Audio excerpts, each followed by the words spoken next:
വിക്രമേട്ടൻ്റെ ഒരു രീതി എങ്ങനെയാ? ഏ എന്താ?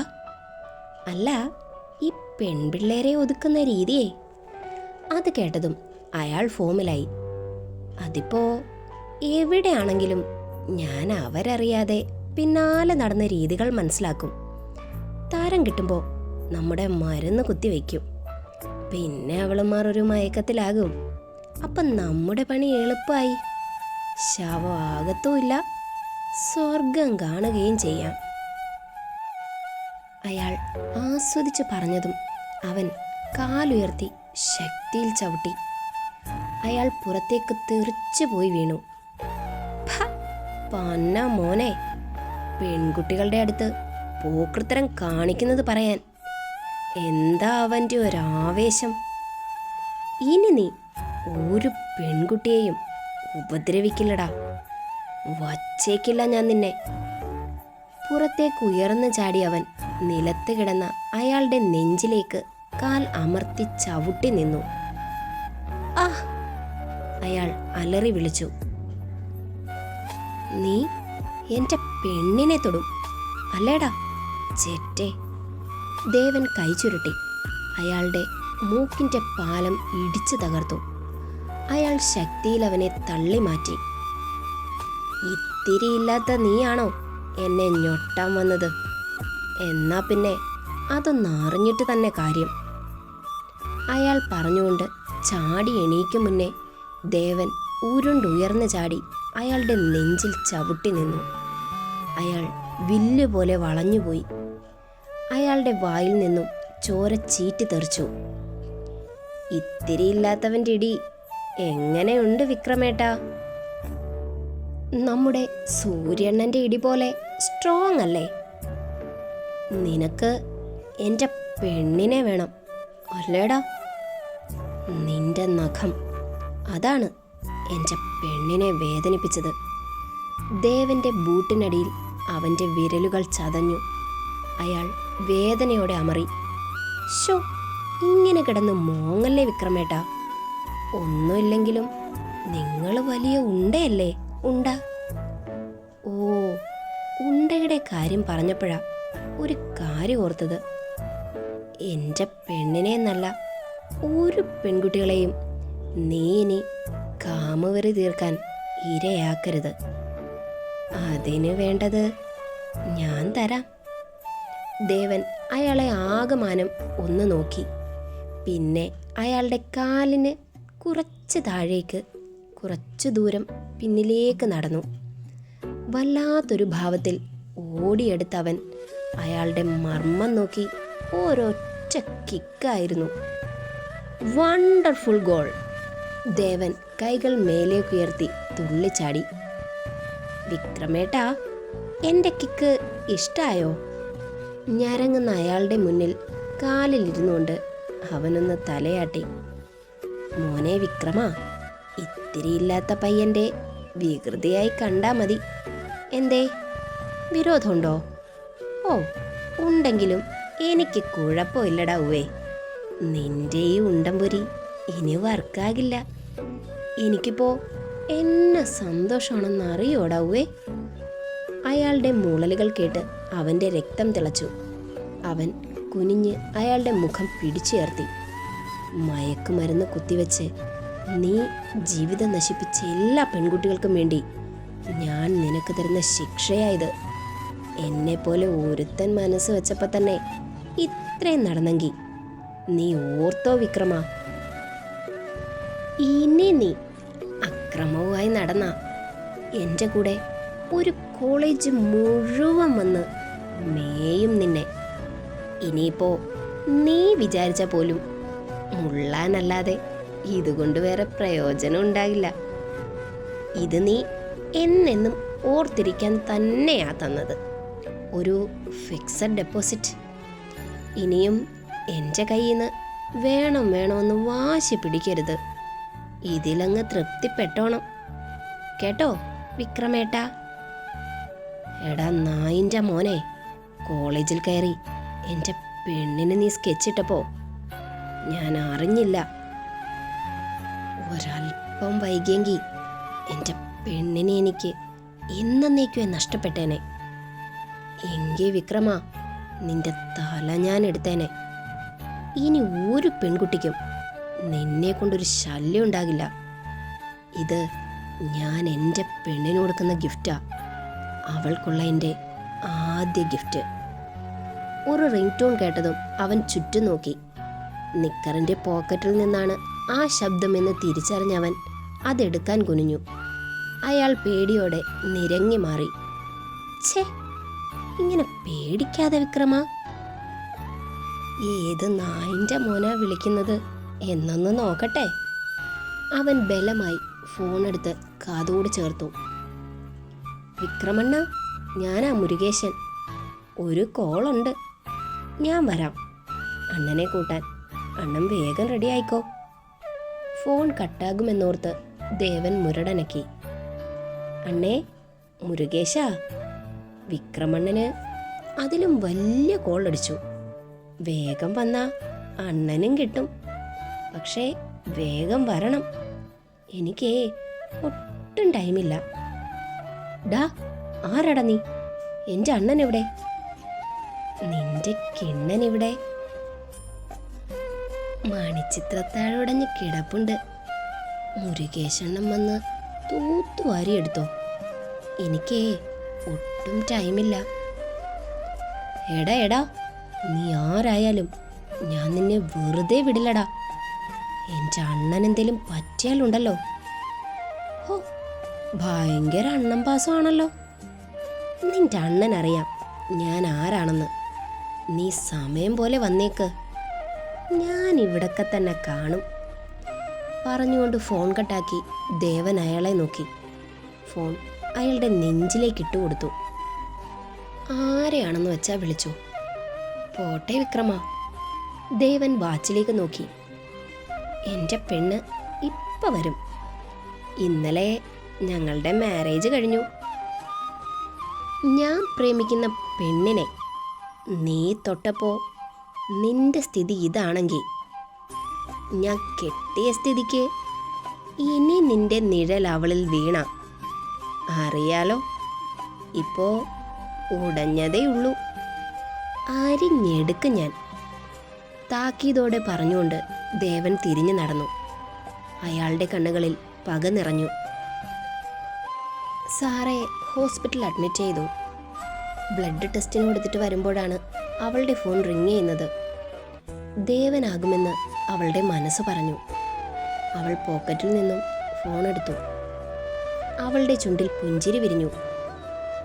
ഹലോ മിസ്റ്റർ ഹസ്ബൻഡ്, സുഖാണോ? നീ അടുത്തില്ലാതെ എന്ത് സുഖമാ പൊന്നേ. അല്ല, ഇതെവിടാ? ഇന്ന് രാവിലെ ഞാൻ കണ്ണു തുറക്കുമ്പോൾ കുളിച്ച് സുന്ദരിയായി സീമന്തത്തിൽ സിന്ദൂരമൊക്കെ തൊട്ട് കയ്യിൽ ആവി പറക്കുന്ന ചായയും കൊണ്ട് ചിരിയോടെ നിൽക്കേണ്ട പെണ്ണാ. ഹാ, ബെസ്റ്റ്.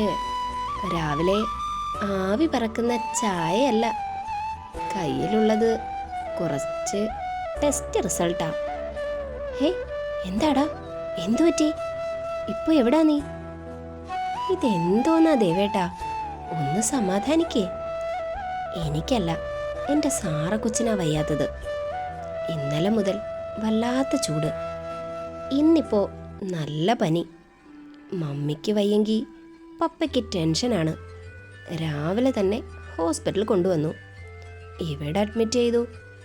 എന്തായാലും കുറച്ച് ദിവസം ഞാൻ കോളേജിലേക്കില്ല. അയ്യോ, അപ്പം ഞാനെങ്ങനെയാ കാണുക? അതിനാണോ പ്രയാസം? വീഡിയോ കോൾ ചെയ്താൽ പോരെ? പിന്നെ വീഡിയോ കോള് ഇന്നലെ നമ്മുടെ കല്യാണമായിരുന്നുവെന്ന് മറന്നോ നീ? ഇന്നലത്തെ രാത്രിയുടെ പ്രത്യേകത അത് പോയി കിട്ടി. എന്നിട്ടിപ്പോൾ ഇനി കാണാനും പറ്റില്ലെന്ന് വെച്ചാൽ അത് നടപ്പില്ല. എനിക്ക് കാണണം, കണ്ടേ പറ്റൂ. ദേവേട്ടാ, കളിക്കല്ലേ. മമ്മിയുടെ കൂടെ നിൽക്കാൻ ഞാൻ മാത്രമേ ഉള്ളൂ. പപ്പയ്ക്ക് ഓഫീസിൽ 100 കൂട്ടം പണിയുണ്ട്. എൻ്റെ മമ്മിയെ ഞാൻ തന്നെയല്ലേ നോക്കേണ്ടത്? ദേവൻ്റെ നെഞ്ചിൽ അത് കൊളുത്തി വലിച്ചു. ദേവേട്ടാ, അവൻ്റെ അനക്കം ഇല്ലാഞ്ഞതും അവൾ വിളിച്ചു. ആ, എന്താ വിഷമായോ? നോക്കട്ടെ ദേവേട്ടാ, റൂമിലായോണ്ട് ഇടയ്ക്ക് ഇറങ്ങാൻ കഴിയും. ഞാൻ വരാൻ കേട്ടോ. ദേവേട്ടൻ പറഞ്ഞാൽ മതി. എനിക്കും എൻ്റെ ദേവേട്ടനെ കാണാൻ കൊതിയാകുന്നു. എങ്കിൽ ഞാൻ ഇപ്പം തന്നെ വരാം. അയ്യോ, ഇങ്ങോട്ടോ? പിന്നെ അല്ല, എനിക്ക് നിന്റെ സാറക്കൊച്ചിനെയും കാണാമല്ലോ. അത് വേണോ ദേവേട്ടാ? മമ്മിക്ക് ഡൗട്ട് വല്ലതും തോന്നിയാ? അത് നല്ലതല്ലേ മോളെ, കാര്യങ്ങൾ വേഗമാകട്ടെ. ഒന്ന് പോ ദേവേട്ടാ. അലക്സ് ചായന്റെ കാര്യം മറന്നോ? നീ ഈ ദേവന്റെ സ്വന്തമായി കഴിഞ്ഞു. ഇനി എന്ത് വേണം? അലക്സ് ചായൻ നമ്മുടെ ഒപ്പം കട്ടയ്ക്ക് നിൽക്കുമ്പോൾ അതിനെക്കുറിച്ച് എന്തിനാ ടെൻഷൻ? ഞാൻ ഏതായാലും അങ്ങോട്ടൊന്ന് വരുന്നുണ്ട്. ഇനി അവനെ പിന്തിരിപ്പിക്കാൻ സാധിക്കില്ല എന്നവൾക്ക് തോന്നി. ആ, വരട്ടെ. മമ്മി ദേവേട്ടനെ കണ്ടിട്ടില്ലല്ലോ. അതിനാകും ഇങ്ങനെ ഒരു അവസരം ഈശോ ഒരുക്കിയത്. അവൾ സംസാരിക്കുന്നത് നോക്കി ദൂരെ നിന്ന വിക്രമൻ മുരുകേശനെ ഒന്ന് നോക്കി. മുരുക, ദേ, നീ അവളെ കണ്ടോ? അവളുടെ കാമുകനാ എനിക്കിട്ട് പണിഞ്ഞത്. നോക്കി വച്ചോ. ഞാനിവിടെ നിന്നിറങ്ങുമ്പോൾ ഈ ക്ഷീണം മാറ്റാൻ എനിക്കവളെ വേണം. ഹാ, ബെസ്റ്റ്. ഇവളെ കിട്ടിയിട്ട് ഇങ്ങേർക്കെന്തിനാ? പൂജിക്കാനോ? ഇനിയിപ്പോൾ ഇങ്ങേർക്കൊന്നിനും പറ്റില്ലെന്നല്ലേ ഡോക്ടർ പറഞ്ഞത്? പക്ഷെ ഐറ്റം കൊള്ളാം. ഇത്രയും നാൾ അണ്ണൻ സുഖിച്ചില്ലേ? ഇനിയിപ്പോ തമ്പി അത് ഏറ്റെടുക്കാം. വഷളം ചിരിയോടെ അയാൾ ജെന്നിയെ ഒന്നൊഴിഞ്ഞു. എടാ, നീ കേട്ടോ? ആ, കേട്ട്. ഇപ്പം നമുക്ക് പോകാം. അണ്ണനൊന്ന് സമാധാനിക്കേ. ഇപ്പം തൽക്കാലം മൂത്രം പോകാനുള്ള വഴി നോക്കാം. വാ. മുരുകൻ വീൽ ചെയർ തള്ളിക്കൊണ്ട് റൂമിലേക്ക് കയറി. ജെന്നി സാറയുടെ അടുത്തേക്ക് നടന്നു. സൂര്യകിരണം മുഖത്തേക്ക് പതിച്ചപ്പോൾ ശങ്കർ കണ്ണു തുറന്നു. വർഷങ്ങൾക്ക് ശേഷമാണ് ഇത്രയും സുഖമുള്ള ഉറക്കം കിട്ടിയതെന്ന് അയാൾ ഓർത്തു. നെഞ്ചിൽ ഭാരം തോന്നി അയാൾ തല താഴ്ത്തി. അഴിഞ്ഞുലഞ്ഞ മുടിയാണ് ആദ്യം കണ്ണിൽപ്പെട്ടത്. അവൻ മെല്ലെ അത് തഴുകി മാറ്റി. നിഷ്കളങ്ക മുഖത്തോടെ സമാധാനത്തോടെ ഉറങ്ങുന്ന അവളെ കണ്ട് അവളുടെ തലയിൽ ഉമ്മ വച്ചു. കഴുത്തൊപ്പം കിടക്കുന്ന ബ്ലാങ്കറ്റ് അവൻ മെല്ലെ കൈ ഉള്ളിൽ കടത്തി അവളുടെ വയറിൽ തഴുകി. അന്ന, നിനക്കറിയാത്ത ഒന്നും എന്നിലില്ല. പക്ഷേ ഇന്ന് ഞാൻ വലിയൊരു ഭാരം ഒറ്റയ്ക്ക് ചുമക്കുന്നു. നമ്മുടെ പ്രണയത്തിൻ്റെ അംശം എവിടെയാണെന്നാ? ജീവനോടെ ഉണ്ടോന്ന് പോലും അറിയില്ല. അതാണ് ഞാൻ നിന്നോട് തുറന്നു പറയാത്തത്.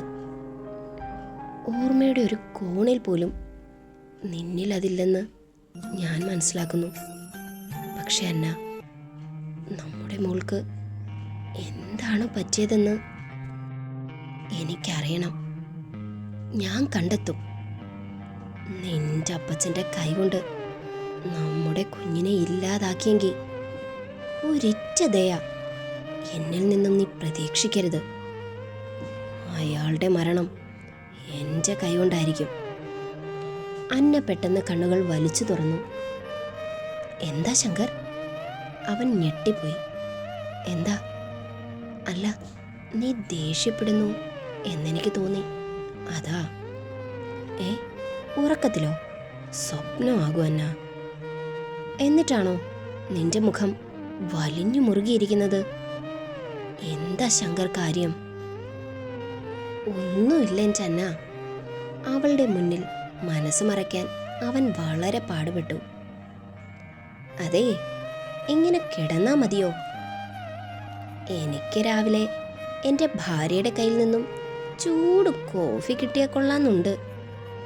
അയ്യോ, അത് ഞാൻ മറന്നു. ഞാൻ ഇപ്പോൾ വരാം ശങ്കർ. അവൾ ബ്ലാങ്കറ്റ് പിടിച്ചുകൊണ്ട് എണീക്കാൻ ശ്രമിച്ചു. ശങ്കർ പെട്ടെന്നതിൽ പിടുത്തമിട്ടു. ഇത് വേണ്ട. അയ്യേ, ഒന്ന് പോ ശങ്കർ. എന്തോന്നയ്യേ? എനിക്ക് കാണാൻ വേണ്ടിയാ. അതിനിപ്പോ എൻ്റെ മുഖം കണ്ടില്ലേ? ഇത് സ്പെഷ്യൽ അല്ലേ അന്ന? ഇത് സ്പെഷ്യൽ അല്ലേ അന്ന? എൻ്റെ ശങ്കർ രാവിലെ തന്നെ റൊമാൻറ്റിക് ആണല്ലോ. അതിപ്പോൾ വർഷം എത്രയായി, ഞാൻ സർവവും ത്യജിച്ചു കഴിഞ്ഞു. ഇനിയിപ്പോൾ അതിൻ്റെ ആവശ്യമില്ലല്ലോ. തോന്നുമ്പോഴൊക്കെ എനിക്ക് നിന്നെ വേണം, മതിയാവോളം വേണം. അതിനെൻ്റെ ശങ്കറിന് മതിയാവില്ലല്ലോ, അതല്ലേ കുഴപ്പം. കള്ളച്ചിരിയോടെ അവൾ പറഞ്ഞു. സത്യം, എനിക്ക് മതിയാവില്ലെന്നാ. എപ്പോഴും നിന്നിൽ അലഞ്ഞു നടക്കാനാണ് എനിക്കിഷ്ടം. അന്ന അവൻ്റെ മുഖത്തേക്ക് സൂക്ഷിച്ചു നോക്കി. പിന്നെ അവൻ്റെ നെറ്റിയിൽ ഉമ്മ വച്ചു. അവൻ കണ്ണുകൾ അടച്ചു പിടിച്ചു. അവളുടെ ചുണ്ടുകൾ അവൻ്റെ കണ്ണുകളിൽ അമർന്നു. പിന്നെ അവൾ അവൻ്റെ ചുണ്ടൊന്ന് നുണഞ്ഞു. ആലസ്യത്തിൽ കിടന്ന അവൻ കണ്ണുകൾ തുറക്കുമ്പോൾ അവൾ അടുത്തില്ല. കള്ളി. അവൻ്റെ കണ്ണ് ബാത്റൂമിലേക്ക് നീണ്ടു. വെള്ളം വീഴുന്ന ഒച്ച. അവൻ നിറഞ്ഞ ചിരിയോടെ എണീറ്റിരുന്നു. അവൻ്റെ മനസ്സിൽ അലക്സ് പറഞ്ഞ കാര്യങ്ങൾ ഓടിയെത്തി. ഒരിക്കലും അനുഭവിക്കാൻ കഴിയില്ലെന്ന് കരുതിയ ജീവിതം തിരികെ കിട്ടിയെങ്കിൽ ഞങ്ങളുടെ ജീവാംശത്തെയും തിരികെ കിട്ടും. അവൻ മനസ്സിൽ അടിവരയിട്ട് കുറിച്ചു വെച്ചു. കുളിച്ചിറങ്ങിയ അന്ന മുടി ഉയർത്തി കെട്ടിവെച്ചിട്ടുണ്ട്. അവൻ്റെ കണ്ണുകൾ അവളുടെ പിന്നാലെ പാഞ്ഞു. ശങ്കർ കുളിക്കുന്നില്ലേ? അതോ എൻ്റെ കോഫി കിട്ടിയിട്ടേ കുളിക്കുന്നുള്ളോ? ചിരിയോടെ തിരിഞ്ഞു ചോദിച്ചുകൊണ്ട് അവൾ കബോർഡ് തുറന്നു. നീലയിൽ വെള്ളപ്പൂക്കളുള്ള സാരി എടുത്തു. ഇന്ന് കോളേജിൽ പോകുന്നുണ്ടോ? അവൾ തിരിഞ്ഞു. സാരി എൻ്റെ സ്ഥിരം വേഷമായി മാറി ശങ്കർ. ഞാൻ ഒരാഴ്ച ലീവാണ്. എനിക്ക് എൻ്റെ ശങ്കറിനെ കണ്ട് മതിയായിട്ടില്ല. അവൾ തിരിഞ്ഞതും പിൻകഴുത്തിലെ സ്വർണ്ണ രോമങ്ങൾ അവൻ്റെ കണ്ണിലുടക്കി. അവൻ മെല്ലെ എണീറ്റ് അവളുടെ അരികിലേക്ക് നടന്നു. തണുത്ത വയറിലേക്ക് കൈചുറ്റി തെളിഞ്ഞു കണ്ട പിൻകഴുത്തിൽ ചുംബിച്ചു. അവളൊന്ന് പിടച്ചു. അവൻ്റെ നാവിൻ തുമ്പ് സ്വർണ്ണ രോമത്തെ ചുഴറ്റി. അവൾ വില്ലുപോലെ വളഞ്ഞുപോയി. ശങ്കർ. കാറ്റുപോലെ അവൾ വിളിച്ചു. അവളെ ഉമ്മകൾ കൊണ്ട് തളർത്തി അവൻ അവളെ തിരിച്ചു. കഴുത്തിന് താഴേക്ക് കാണുന്ന ഭാഗത്ത് മൂക്കുകൊണ്ടുരസി. അന്ന, നിന്റെ ഈ ഗന്ധം, അതാണെന്നെ. അവൻ ആഞ്ഞു ശ്വസിച്ചു. അവളുടെ രോമരാജികൾ എണീറ്റ് നിന്നു. ശങ്കർ, ഞാൻ കോഫി. എനിക്കിപ്പോ കോഫി വേണ്ടന്ന. എനിക്ക് വേണ്ടത്. അവൻ്റെ ചുണ്ടുകൾ താഴേക്കിഴഞ്ഞു നീങ്ങുമ്പോൾ അവളുടെ ശരീരം ദുർബലമായി.